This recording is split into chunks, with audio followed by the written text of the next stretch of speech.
Yeah, this is one of the things we're encouraging people to do because it's all about sharing. And the more we can practice sharing, the more we learn the joy of it, the more we realize that that is what feeds us instead of consumerism. And it creates the relationship and the curiosity, and then you discover new things, and it makes life just all that much more enjoyable.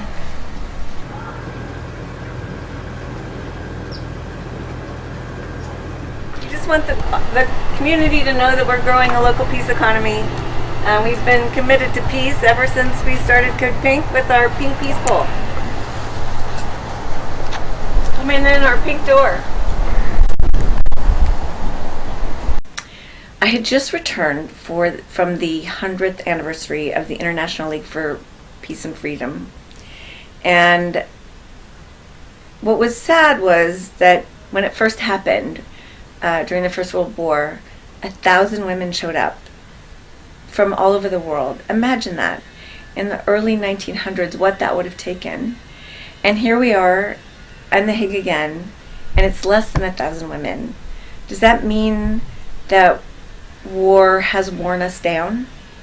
I was full of curiosity about where was that ferocity that I feel in my heart, that primal scream about what's happening with weapons and war in our world, and why have we failed to communicate that to people that should have been at The Hague for this 100th anniversary.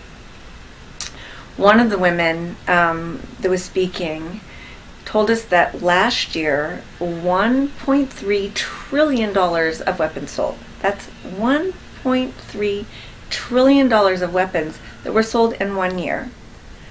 So I started to think about that. And the effects of global climate change, the effects of global inequality, and for a little while I felt I couldn't breathe. It makes us so that we close down and we can't act. And as I was thinking about all these factors and looking at history, in history when those factors are present is when we see fascism rise. And so what I was trying to think as an anti-war activist, what is my solution right now? And I started to think of it like it was a flood. In every culture there's a flood myth. So what if this is a flood?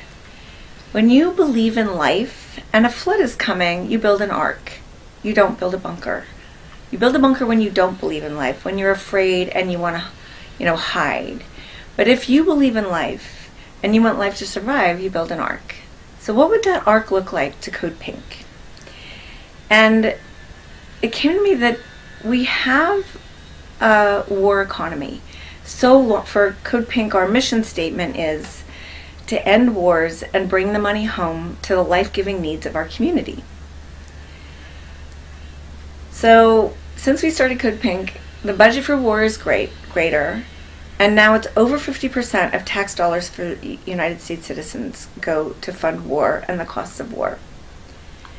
That means we live in a war economy. Also, our economy exploits the planet and causes global climate change. It creates inequality. So we really live in a war economy. What if we moved our efforts locally and started to build and grow local peace economies? A peace economy. What's a peace economy? War happens when we're not related to each other, when we can project other and dehumanize and decide that we get to kill people for our reason. That means not being related. That means not seeing the other as a human being. So what if we started locally and started exploring what relating to each other is about? Because there is another economy, and it is a peace economy, and it is a feminist economy, and that is the economy without which we would none of us be alive. It's the giving, sharing, caring, relational, resilient economy. It's your parents that expected nothing back and raised you and cared for you and fed you and gave you a roof over your head. That is the peace economy. The economy where we see each other as human beings and we take care of each other's needs. It exists, but do we value it? We tend to value this other economy that's destructive and exploitive and oppressive and destroying the planet and creating this mass inequality. So what if we just started with, what is it to value this other economy? What is it to value those that give? In the moment of giving, so many of us are going so fast we even miss the gift. And we miss it when we give it ourselves. We miss what that does, how it nourishes us. What if we actually stayed with those moments, let them seep into us? Maybe we wouldn't need so many things. Maybe we wouldn't feel so empty, and maybe we wouldn't feel so alienated. When we look at what are the things that are causing the oppression and the alienation, maybe that they're because we're not valuing this other economy.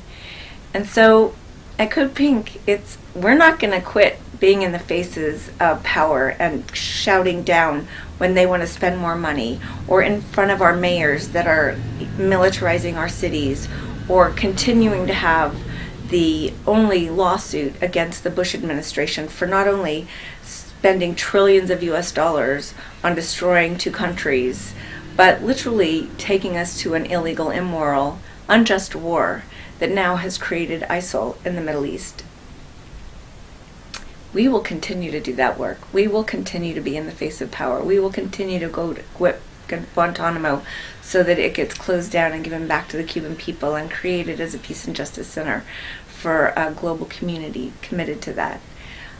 But what if we took 50% of our time and invested in building and growing local peace economies?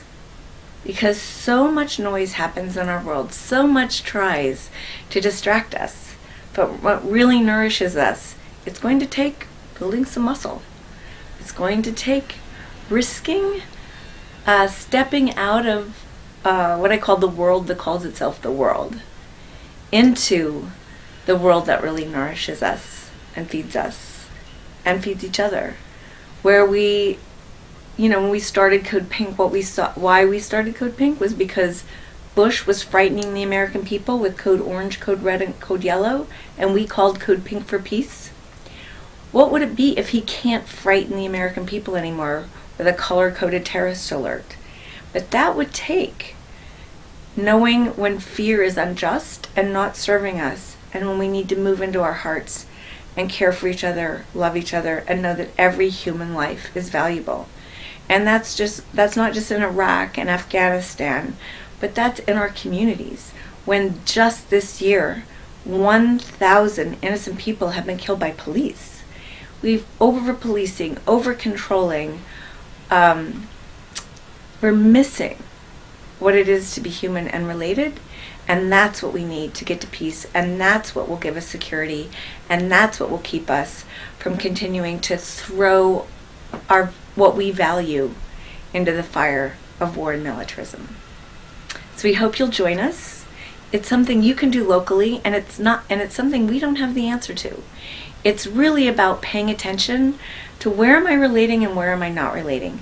Where do I go into fear and where do I risk going into love and openness and sharing and giving? And what does that feel like? They're small steps, they're practices.